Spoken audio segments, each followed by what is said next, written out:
최근에 코스피의 모습이에요. 굉장히 많이 빠지고 있는 이런 상황이죠. 들어가는 종목마다 별로 안 좋다, 수익이 잘 안 난다 하시는 분들이 굉장히 많아요. 근데 다들 너무 좀 조급합니다. 당장에 오늘 출근하기 싫어 죽겠어요. 억지로 버티는 거예요. 그래서 이게 최대한 빨리 몇 달 안에 몇 년 안에 쇼부를 딱 보고 싶은 거죠. 최대한 빨리 퇴사하고 일 다 그만 때려치고 싶다, 이게 간절해서. 그래서 이렇게 재테크로 주식 투자를 하시는 분들이 굉장히 많죠. 그런데 이 주식시장이라는 곳이 인정사정이 없어요. 그러니까 마음이 조급하면 귀신같이 이제 그런 사람을 찾아다니면서 계좌에 있는 돈을 가져갑니다. 투자를 하면서 항상 100% 통하는 투자의 기법이나 차트 기법, 그런 것들이 있나요? 없죠? 저도 많은 기법들을 배워보고 책도 읽어보고 했는데 아무리 대단한 방법이라고 해도 상승장에서 승률이 70, 80%까지는 올라가는 건 맞아요. 그런데 시장의 흐름이 바뀌어서 이렇게 주식시장이 하락하는 하락장이 오면 승률이 반대로 돼요. 그래서 20%, 30%로 승률이 확 낮아져 버리는 거죠. 이 종목에서 잘 안 통하네 하고 손절하고 갈아타면은 승률이 높을 때는 다시 올라가고 하면서 복구가 되는 건데, 이렇게 승률이 낮을 때, 하락장이 왔을 때는 다른 종목 갈아타고 할수록 돈을 잃을 수밖에 없게 되는 거예요. 자, 그래서 돈 벌어서 놀아야겠다 이런 생각으로 조급하게 투자를 하면 안 된다는 거죠. 그럼 어떻게 해야 되죠? 지금 주식시장이 돈을 벌기 좋은 시장인지 아니면 돈을 잃기 딱 좋은 시장인지 일단 이것부터 생각을 하자고요. 그리고 당장에 다니는 회사나 자영업을 하든 아르바이트를 하고 계시든 계속 해야 됩니다. 일단 종잣돈이 있어야 이게 커졌을 때 투자해서 뭔가 변화를 이룰 수 있는 거거든요. 10배의 수익을 냈어요. 근데 100만원 가지고 10배의 수익을 냈다, 이게 1000만원이 되는데 이걸로 인생이 바뀌나요? 전혀 안 변합니다. 근데 1억 가지고 투자를 해서 10억이 됐다, 그러면은 인생이 확실히 조금 달라지죠. 5억 가지고 투자해서 50억이 되고 그러면 당연히 틀려지는 거고. 이렇게 재테크는 지금 하는 일을 지속하되 내가 돈이 여유 있는 상태에서 내 일을 하는 거랑 내가 돈이 막 쪼들려서 힘들어 죽겠는데 어쩔 수 없이 일을 하는 거랑 마음 상태가 다르잖아요. 그렇게 생각하고 재테크로 주식을 하는 게 맞습니다. 자, 그럼 이제 주식을 투자할 때 언제 돈 벌기 좋은 시점인지, 그리고 우리는 어떻게 기회를 잡아야 되는지 함께 생각을 한번 해보죠. 뉴스가 이게 2003년의 뉴스 기사입니다. 김동조의 주식작전 대해부. 제가 2003년에 이분의 비디오를 처음 사면서 주식 공부를 했어요. 무슨 비디오를 보냐 이렇게 생각하실 수 있는데, 지금은 교육 영상이 이 온라인 스트리밍을 통해서 그냥 실시간으로 나오죠. 근데 2003년 당시에는 인터넷도 지금처럼 이렇게 속도가 빠르지도 않았고 소프트웨어도 제대로 갖춰지지 않았던 시절이에요. 그래서 이제 회원 가입을 하고 이제 현금을 보내고 택배로, CD도 아니고 비디오 테이프를 집으로 보내줘서 그거 보고 공부했던 생각이 나는데, 그때 교육 영상 보면서 저도 이제 처음에 주식은 차트 기법이라든가 단타 이런 걸 공부로 처음 주식 공부를 시작했던 것 같아요. 그 다음에 이제 책을 읽으면서 장기 투자, 가치 투자, 모멘텀 투자 등등 여러 가지 투자 방법을 공부하다가 저한테 맞는 방법을 찾게 된 거죠. 이렇게 주식시장에 머무른 지 한 20년 정도 지난 것 같습니다. 자, 이렇게 오랜 시간 직접 이렇게 시장에 있게 되는 거죠. 공부를 하면서 직접 시장을 보게 되면서 제가 체감한 게 뭐냐. 일단 주식시장의 폭락은 갑자기 올까요? 아니면 천천히 예고를 하고 다가올까요? 다들 아시겠지만 이 그림처럼 갑자기 확 찾아옵니다. 폭락 전에 갑자기 소비가 막 위축이 돼요. 그리고 회사들이 부도가 나기 시작하고 해고가 늘면서 고용시장이 안 좋아지고 뭔가 이렇게 힌트를 막 주면서 니네 주식 다 팔았지? 이제 나 폭락한다? 이렇게 예고를 하고 주식시장이 폭락했던 경우는 단 한 차례도 없어요. 항상 폭락하기 전에는 소비도 좋았고 고용도 좋았고 전문가들이 나와서 경제도 앞으로 더 좋아질 겁니다, 이러다가 손 쓸 틈도 없이 갑자기 폭락을 하고 다시 살짝 반등을 줘요. 그러면 또 전문가들 나와서 여기 저점이다, 여기서 사면 다시 또 대세 상승한다, 어쩐다 하는데 여기서 또 여지없이 폭락하면서 아예 희망을 뺏어가는 이런 하락장이 나와요. 요즘 증권방송이나 유튜브, 뉴스에 나오는 전문가들 보면은 그때랑 별반 차이가 없어요. 미국의 소비가 아직도 강하기 때문에 주식시장이 견고할 거다, 고용이 여전히 뜨겁기 때문에 역시 주식시장이 견조하다, 더 오를 거다, 이런 말 많이 하는데 믿으면 진짜 큰일 납니다. 제가 체험을 했지만 과거에 주식시장이 폭락하기 직전에도 먼저 소비가 꺾인 적이 없고 고용시장이 악화가 먼저 찾아온 적도 없어요.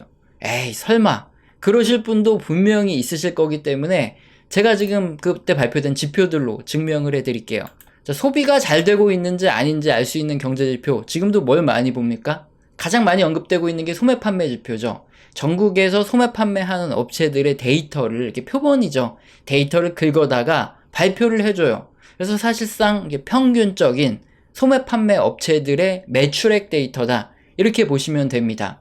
여기 세로 회색선이 뭐냐? 2001년에 경기 침체가 와서 주식시장이 반토막, 2008년에 금융위기가 와서 주식시장 반토막, 2001년 코로나로 역시나 주식시장이 반토막 떨어졌던 게 이제 회색선이에요. 그때 보시면 소매 판매액이 어떤가요? 급감을 하고 나서 야 니들 주식 다 팔았냐 이렇게 예고하고 떨어지나요? 아니에요. 전혀 안 떨어집니다. 2001년에 전혀 안 떨어지고요. 또 2008년에 위기가 터지고 나서 벌써 주식시장은 반토막이 났는데 뒤늦게서야 소매 판매액이 뒤늦게 따라 내려가요. 자, 그리고 코로나 때도 어떻습니까? 뭔가 예고가 있었나요? 없죠. 코로나 터지고 나서야 이렇게 소매 판매액이 뚝 떨어집니다. 그래서 뭐 소비가 견조하니까 주식시장이 앞으로 안 떨어질 거다, 이런 말들 다 의미 없는, 과거를 되돌아보지 않기 때문에 하는 말이죠. 자, 다음에 고용이 견조하니까 주식시장이 견조할 거다, 뭐 올라갈 거다, 이런 말도 있는데, 그럼 대표적인 지표인 실업률을 한번 보자고요. 실업률 보시면 이게 노란색입니다. 이게 항상 주식시장이 폭락하기 직전, 이때가 1991년, 2001년, 2008년, 그리고 코로나 직전인데, 실업률이 이렇게 대규모 폭락이 있기 전에 항상 이렇게 자연 실업률 상태의 저점에 머물러요. 물론 이게 살짝 올라가는 듯한 뭐 이런 모습을 보여주긴 하는데, 사실상 뭐 이게 역시나 자연 실업률의 그 아주 낮은 수준의 실업률이기 때문에 인식하기 굉장히 어렵죠. 그리고 막상 경기 침체가 터지고 주식시장이 반토막이 난 요런 뭐 이렇게 떨어지기 시작할 때 이제 실업률이 같이 급등을 하기 때문에 이게 선행지표가 절대 아닙니다. 같이 떨어져요. 자, 보니까 어떻습니까? 소비가 지금 당장 견조하니까, 고용이 견조하니까 주식시장이 절대 폭락 안 할 거다, 하락하지 않을 거다, 이런 말 하면 굉장히 상식적인 분석 같지만 전혀 들어맞지 않는다, 이게 확인이 되시죠? 근데 지금도 역시나 뭐 유튜브라든가 이게 증권방송 보면 그런 식으로 전망을 하는 이런 뉴스도 많고 보도도 많아요. 인간이 그만큼 과거를 잘 잊는다는 거예요. 그럼 주식시장이 폭락하기 전에 선행해서 움직이는 경제지표들은 없냐? 이건 우리 채널에서 이제 매달 발표될 때마다 모니터링을 해드리고 있어요. 그래서 선행하는 지표들은 또 따로 있습니다. 근데 오늘은 그게 주제가 아니죠. 그러니까 다른 우리 채널 영상 찾아보시면서 확인하시면 되고, 어쨌든 이렇게 지표를 봤더니 주식시장은 소비나 뭐 고용, 이게 견조한 상황에서도 급작스럽게 이렇게 폭락이 항상 찾아오더라, 이걸 우리가 확인을 했죠. 근데 정말 다행스러운 부분도 있습니다. 이렇게 폭락을 해서 주가가 바닥에 머무르는 기간이 그렇게 엄청나게 길지가 않아요. 왜냐, 경기 침체가 오게 되면 디플레이션이 발생하거든요. 그때 정부가 재정을 확대하고 중앙은행도 완화적인 통화정책을 사용하기 때문에 그래요. 뭐 최근에 보면 폭락이 와도 재정 확대라든가 이런 중앙은행의 돈 풀기 이런 거 없을 거다, 이런 주장을 하시는 분도 계신데, 그게 언제 있었던 주장이냐면은 1929년에 미국의 대공황이 터졌거든요. 그때 똑같이 그렇게 주장하는 사람들이 실제 많았어요. 허버트 후버 대통령이 그 당시 대통령이었는데 그런 주장을 하는 똑같은 사람이었습니다. 1929년 대공황이 빵 터지자 허버트 후버 대통령은 너무 우리들이 방만하게 돈을 쓰고 레버리지, 즉 부채가 너무 많았기 때문에, 그리고 투기가 너무 많았기 때문에 이렇게 대공황이 왔다, 그러면서 대출도 제한하고 돈 풀기도 안 했습니다. 그러다 보니까 미국 경제가 완전히 수렁에 빠졌어요. 이렇게 하면 다 죽는다 할 때 누가 당선이 됐죠? 그 유명한 루즈벨트 대통령이 당선이 됐죠. 뉴딜 정책, 그렇게 돈 풀기를 했는데도 개선이 안 됐어요. 그래서 결국에 미국은 2차 세계대전 터지면서 유럽에 군수물자, 뭐 식량 이런 것들 공급하면서 장기 불황이 해소됐습니다. 장기 인플레이션율 2%를 유지해야 된다, 이 목표가 괜히 나온 게 아니에요. 미국이 이렇게 대공황 때 디플레이션을 직접 겪어봤더니 돈을 안 풀고 하면서 이 이후에 경제가 망가진 다음에 막대한 돈을 풀어도 경제가 잘 안 살아나더라는 거예요. 그래서 미국이 2008년에 QE123 쓰면서 버냉키가 헬기로 달러를 막 뿌리면서 경제 부양을 했죠. 코로나 때도 뭐 트럼프 바이든 정부에서 코로나 지원금을 직접 지급을 하면서 어떻게 해서라도 이 디플레이션을 막으려고 했던 이유입니다.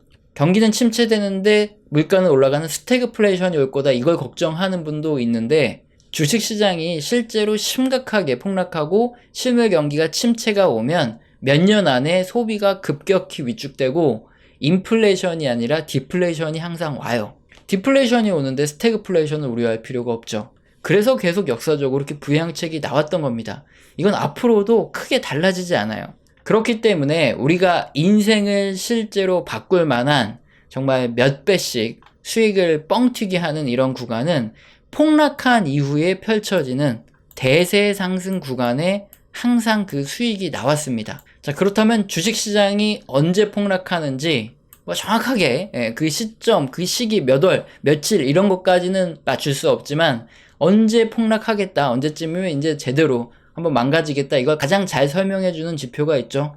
누가 뭐래도 금리입니다. 항상 경기가 상승의 막바지에 이제 둔화 후에 침체, 이 사이클이 올 때는 제법 큰 수준의 경기 침체가 오고 주식시장이 폭락을 하게 되는데, 이 전에 항상 크든 작든 인플레이션이 생겼다는 거죠. 여기에 2000년 IT 버블 때도 그랬고 금융위기 때도 그렇고 코로나 이전에도 보시면 크든 작든 인플레이션은 항상 왔습니다. 그래서 금리가 이렇게 쭉 올라가서 인플레이션을 잡으려고 했던 거고요. 자, 금리가 올라가면 시중에 유동성이 흡수가 되죠. 유동성이 흡수가 된다는 말은 돈이 시장에 안 돌아다닌다는 소리예요. 돈이 돌아다니는 대표적인 경로가 대출이거든요. 빌려주는 사람은 이거 잘못하면 떼일까봐 겁나서 돈을 잘 안 빌려주고 금리를 높게 받고요. 빌리려는 사람도 없습니다. 이거 뭐 사업을 해도 워낙에 금리도 높고 경기도 좀 안 좋아질 것 같으니까 돈 빌려서 굳이 투자하려고 하지 않는 거죠. 이런 상황에 가게든 기업이든 뭔가 급전이 필요한, 돈이 절실한 상황이 왔을 때 대출을 받기도 힘들고 이렇게 돈이 없어서 돈을 못 구하는 상황. 자, 이게 펼쳐짐에 따라서 경기 침체가 금리가 인상되고 난 후에 따라왔던 이유예요. 최근에도 대표적으로 이런 현상들이 하나하나 벌어지고 있죠. 미국 10년물 국채 금리가 최근 급등을 해서 뭐 거의 5% 가깝게 올라가고 있습니다. 국채 금리가 올라가면 따라 올라가는 게 있어요. 바로 대출 금리입니다. 여기 갈색이 30년 부동산 담보 대출 금리예요. 이게 그대로 따라 올라가고 있어서 지금 부동산을 담보로 미국에서 대출을 받으려면 최소 뭐 7% 이상, 거의 뭐 대부분 뭐 8%, 10% 신용도에 따라서 그 정도는 줘야지 부동산 담보 대출을 받을 수 있어요. 근데 미국 같은 경우에는 주택 모기지는 정부가 보증을 해주기 때문에 변동금리가 아니라 지금 고정금리로 많이 갈아탄 상태예요. 그런데 상업용 부동산, 그리고 이제 기업이라든가 이런 친구들의 대출을 해줄 때는 다 변동금리입니다. 정부가 보증을 안 해주니까 금리가 오르면은 그만큼 이자율도 따라 올라가는 이런 구조예요. 벌써 이 30년 부동산 담보대출 금리는 2007년 금융위기가 터지기 직전 요 상황을 훨씬 더 넘어선 상황입니다. 그 정도로 굉장히 위험해요. 과연 오래 버틸 수 있을까요? 이렇게 위기의 시계가 하나씩 다가오고 있죠. 그래서 이렇게 역사적으로 금리가 쭉 올라간 이후에는 여지없이 이렇게 경기 침체가 터지고 주시장이 폭락하는 이런 사건이 왔던 겁니다. 자, 그럼 지금도 역시나 금리가 쭉 올라가고 있고, 아까 살펴봤던 대로 부동산 담보대출 금리가 뭐 7%를 넘어섰고 2007년 금융위기 수준을 훨씬 더 넘어섰어요. 그러니까 정확히 뭐 몇 월 달에 며칠 날에 위기가 터진다, 이거 뭐 아무도 맞출 수 없지만 정말 위기가 점점 다가오고 있다, 이런 인식이 드시죠. 그런데도 주식시장은 어떻습니까? 역시나 뭐 고용이 굉장히 견조해서 주식시장 뭐 경기 침체를 피할 수 있다, 그리고 견조한 소비 덕분에 골디락스가 올 거다, 소비가 여전히 견조하기 때문에 아직도 좋다, 뭐 경기 침체 우려가 있어도 여전히 좋다, 이런 내용들이 계속 나오고 있죠. 투자 판단하시는데 도움이 되셨으면 좋겠고요. 우리 채널에서는 영상 시청하시고 도움되셔서 후원 주시는 감사하신 분들이 계시죠. 제가 뭐 감사합니다라고 말로만 때우지 않아요. 한 달 교육을 진행하는데 매주 진행하고 있습니다. 여기서는 거시경제의 사이클뿐만 아니라 각 산업의 사이클, 그리고 그 업황과 함께 움직이는 종목, 기업들에 대한 얘기도 나오죠. 공개된 영상에선 하기 힘든 이런 얘기를 하고 있기 때문에 영상 하단에 설명란 꼭 읽어보시고 내가 해당되는구나 하시면 메일 주시길 바랍니다. 그리고 영상 맨 마지막에는 우리 채널에서 그동안 어떤 얘기를 했고 지금은 어떤 의견을 펼치고 있다. 자, 이렇게 사실 그대로 뭐 가끔 증거 영상도 함께 올려드리고 있으니까 도움 받아보시길 바랍니다. 채널의 흑역사를 먼저 짚고 가죠. 그리고 지금 어떤 의견을 내고 있는지, 과거에는 어떻게 의견을 냈었는지 이런 거 항상 증거 영상도 계속 올려드리는데 귀찮아요. 그래서 그냥 바로 설명을 드릴게요. 우리 엔비디아의 차트가 바로 우리 흑역사를 그대로 증명합니다. 제가 2019년에 유튜브를 시작했는데 2019년 말에 60% 채권을 가지고 있어라 이렇게 얘기했다가 엄청나게 욕을 먹었어요. 비아냥을 거의 한 2020년 3월 코로나 터지기 직전까지 들었습니다. 그랬는데 다행히 현금 갖고 있다가 저점 매수 이제 해야 된다. 우리 현금 갖고 있으니까 이 얘기했다가 블렌집에 부채질 하냐 이러면서 어마어마하게 쌍욕을 먹었어요. 아니 그러면 이게 맞춘 거잖아요. 그럼 이제 경제 채널에서 뭐 와 이러면서 성지순례 어쩌고저쩌고 하면서 구독자가 늘어야 되잖아요. 근데 구독자가 안 늘어요. 조회수도 안 늘고 구독자도 안 늘어 맞췄는데. 그런데 왜 구독자가 늘었냐? 이때 국뽕 영상 같은 거. 그때 우리 기업들한테 전화 돌려가지고 일본에서 이제 수출 규제하기로 했던 품목들 있죠. 그런 거 만들 수 있냐? 그거 만들 수 있다. 그래가지고 그거 방송했다가 국뽕 영상이 터져서 국뽕 채널로 떡상했어요. 그래서 그때 잠깐 국뽕으로 갈까 하다가 도저히 못하겠다. 경제 채널 본연의 임무로 돌아오자 해서 이렇게 그때 이제 구독자가 늘은 거지 이게 저점 매수를 맞춰서 는 게 아니에요. 어쨌든 2020년 이제 하반기 들어가면서 한 6월, 7월, 8월 넘어가면서 엔비디아, 나이키, ASML, 빅테크주들이 아주 자주 언급됐습니다. 저도 이제 샀다고 이때 얘기를 하는 바람에 졸지에 추천주가 돼버렸어요. 물론 이런 채널에서 추천주 이런 건 안 하는데 어쨌든 2020년부터 계속 존버 인베스트 했던 기간이죠. 그래서 우리 채널 보면은 이제 어디 뜸하게 가 있다가 어디 이제 처물려가지고 마음고생 하시는 분들이 우리 채널에 와서 존버 하라는 거 얘기 듣고 위안을 삼고 가던 때가 2020년부터 2022년 한 4, 5월 요때까지예요. 근데 2022년 4월에 그때 이제 전향을 하죠.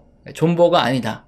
근데 이때 3월부터 4, 5월 뭐 이때까지 계속 기술주에 대한 우리가 갖고 있는 거 요 정도면 뭐 많이 먹었지 않냐 이렇게 매도 의견을 냈다가 얘기도 안 하고 매도로 전환했다. 존버에서 매도로 갑자기 금세 손바닥 뒤집들 바뀌었다 하면서 엄청나게 욕을 먹었어요. 변절자 이렇게. 그래서 그때 댓글창이 다 낀 거예요. 욕을 너무 먹으니까.